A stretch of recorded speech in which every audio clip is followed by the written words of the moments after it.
अगर आपका कैनरा बैंक में अकाउंट है और काफ़ी पुराना अकाउंट है तो इंटरनेट बैंकिंग या फिर मोबाइल बैंकिंग अगर आप इस्तेमाल नहीं करते हैं और उसे आप चाहते हैं कि एक्टिवेट कराना, तो इस फॉर्म को आपको अच्छे तरीके से भर के अपने बैंक में जमा करना होता है।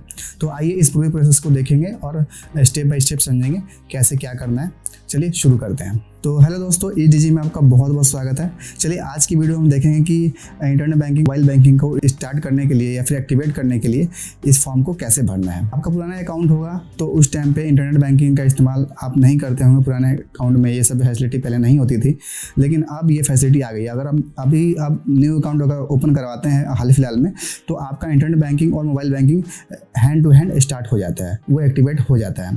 ठीक है, तो अगर पहले वाला अकाउंट है तो उसको अकाउंट को एक्टिवेट करने के लिए आपको ये प्रोसीजर फॉलो करना है। तो चलिए देखते हैं इस फॉर्म में क्या क्या कैसे आपको भरना है। तो सबसे पहले तो आपको यहाँ पे ब्रांच मैनेजर कैनरा बैंक लिखा हुआ है, यहाँ पे अपने ब्रांच का आपको नाम लिखना होगा। एप्लीकेशन नंबर ये फॉर ऑफिस यूज है, इसको छोड़ देना है। अपनी डेट डाल देनी है।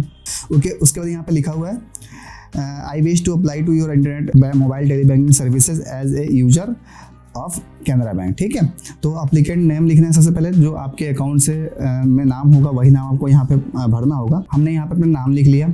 उसके बाद आपको अपना एड्रेस लिखना होगा, तो यहाँ पे एड्रेस लिख देते हैं और सारी चीज़ों को आपको कैपिटल लेटर में ही भरना है। उसके बाद आपको यहाँ नीचे आना है और डेट ऑफ बर्थ को यहाँ पे मेंशन कर लेना है। तो अपनी डेट ऑफ बर्थ भी यहाँ पे अपने लिख लेंगे। यहाँ पे अपना मोबाइल नंबर डाल लेंगे। यहाँ पे आपको अपना ईमेल आईडी डाल देना है। ईमेल आईडी है तो सही है, अगर नहीं है तो कोई दिक्कत वाली बात नहीं है। अगर हो तो अपना ईमेल आईडी यहाँ पे आपको भर लेना है। इसके नीचे आएंगे तो यहाँ पे आपको माई अकाउंट नंबर, अब आपको SB, CA, OD इसमें से जो भी प्रकार का आपका अकाउंट नंबर होगा उसे आपको यहाँ पे लिख लेना है। सपोज हमारा सेविंग बैंक अकाउंट है तो हम अपना अकाउंट नंबर यहाँ पे लिख लेंगे। उसके बाद आप नीचे आते हैं तो यहाँ पे देख सकते हैं internet banking facility required, yes, तो हमें टिक करना होगा यस पे।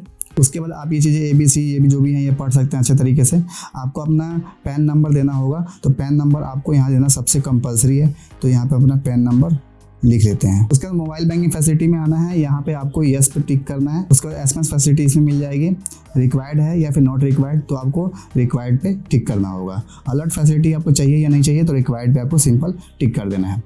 Mobile number with country code, तो यहाँ पे आपको +91 लिख देना है और अपना मोबाइल नंबर जो भी होगा वो यहाँ पे पूरा 10 डिजिट का लिख देना है। ठीक, उसके बाद नीचे आते हैं तो if alert facility is required provide the following details, fill the below box with appropriate value. ठीक है, तो टाइप ऑफ अलर्ट आपको क्या चाहिए, तो हमें डेबिट ट्रांजेक्शन का अलाउड चाहिए तो हमें इस पर भी टिक करना होगा। क्रेडिट ट्रांजेक्शन चाहिए, ये भी हमें अलर्ट करना है।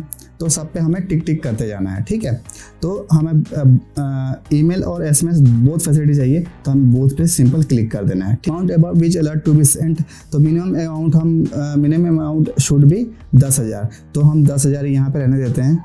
अगर जैसे ही 10,000 हम ट्रांजेक्शन करते हैं कोई सी भी, तो हमें एक अलर्ट मिल जाएगा मेल या फिर SMS पे। ठीक है, account number for which alert to be sent more than 1 account number can be mention here. ठीक है ना, तो आपको अपना अकाउंट नंबर लिखना होगा। इस फॉर्म में मैं सारी जो इन्फॉर्मेशन है वो डमी इन्फॉर्मेशन भर रहा हूँ, तो आप कंफ्यूज नहीं है कि मैंने यहाँ पे अलग अलग चीज़ें लिखी हुई हैं। आपका जो ओरिजिनल अकाउंट नंबर होगा या फिर ओरिजिनल जो मोबाइल नंबर होगा उसी चीज़ को आपको इसमें मेंशन करना है।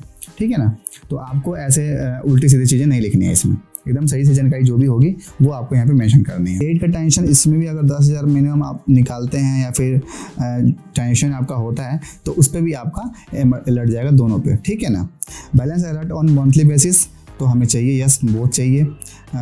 उसके बाद TODs in the accounts not applicable, ये भी बोथ पे क्लिक कर देंगे। ठीक है ना, email ID to which email alert to be send, अब वो ईमेल आईडी लिखनी है जिस पे आपको अलर्ट चाहिए, तो हम अपनी एक ईमेल आईडी लिख देंगे जो हमारे बैंक से रजिस्टर्ड होगी। अगर रजिस्टर्ड नहीं है तो यहाँ पे नया ईमेल आईडी अपना आप लिख सकते हैं। ये मैं डमी इन्फॉर्मेशन भर रहा हूँ, तो आपको सही से सारी जानकारी भरनी है। तो ये पहला पेज इस तरह से आपको भर लेना अच्छे तरीके से।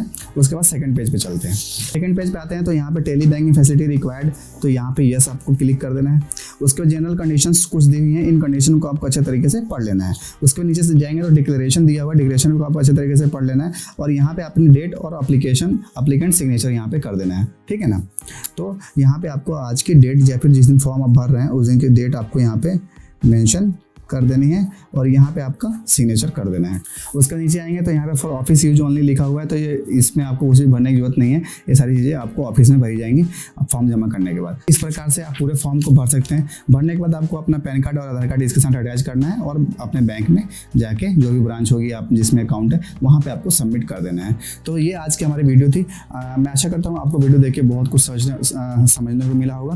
तो चलिए, बहुत बहुत शुक्रिया वीडियो देखने के लिए, धन्यवाद। तो चलिए दोस्तों, आज की बात यहीं ख़त्म करते हैं। अपने आप को अपडेट रखने के लिए HDG पर बने रहिए और अच्छा लगे तो सब्सक्राइब भी कर दीजिए। मैं आशा करता हूँ कि मेरी वीडियोज़ के थ्रू आपको कुछ नया सीखने को मिलता होगा। चलिए, tata bye bye, thank you so much, keep loving, keep supporting.